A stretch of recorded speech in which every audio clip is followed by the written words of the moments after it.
আমি এখন যেখানে বসে আছি, আমার পিছনে যে মানুষগুলো দেখছেন, এনারা সবাই নিজেকে বিক্রি করতে আসছে। এখন ঘড়িতে সকাল 7টা বাজে। এই পুরুষ মানুষগুলো নিজেকে বিক্রি করে দিবে পুরোটা দিনের জন্য। পুরুষ মানুষ কখনোই নিজেকে ভালো রাখার জন্য বিক্রি হয় না। বিক্রি হয় তার পরিবার, তার আপনজনের জন্য। বিক্রি হয় তার ভালোবাসার মানুষের জন্য, স্ত্রী সন্তানের জন্য, শুধুমাত্র নিজেকে ভালো রাখার জন্য। এই যেমন ধরেন করিম চাচার কথা, পুরোটা দিনের জন্য নিজেকে বিক্রি করে দিবেন মাত্র 600 টাকাতে। মাত্র 600 টাকা দিলেই কাকা বিক্রি হয়ে যাবেন পুরোটা দিনের জন্য। আপনি যেই কাজ করাবেন তিনি নাকি সেই কাজই করবেন, শুধুমাত্র তার পরিবারকে ভালো রাখার জন্য।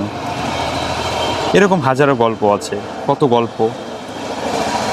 করিম চাচার কথাই কেন বলছেন? আমরাই তো প্রতিদিন নিজেকে বিক্রি করে দেই। কেউ কেউ তো আমরা পুরো জীবনটাই বিক্রি করে দিয়েছি কোনো প্রতিষ্ঠানের কাছে।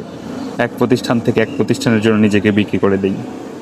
তাই ভেবে দেখলাম, পুরুষ মানুষ প্রতিনিয়ত বিক্রি হয় শুধুমাত্র তার পরিবারকে ভালো রাখার জন্য। এই যে করিম চাচা সারাদিন পরিশ্রম করে যে 600 টাকা পাবেন, নিজের জন্য কয় টাকা ব্যয় করবেন? হয়তো পুরোটাই তার পরিবারের জন্য ব্যয় করবেন। একজন পুরুষ মানুষ কখনোই নিজের জন্য বা নিজের আনন্দের জন্য টাকা পয়সা নষ্ট করে না। সব সময় চেষ্টা করে তার পরিবারকে ভালো রাখার জন্য। ভালো থাকবেন সবাই, ভালো থাকুক প্রতিটা পুরুষ।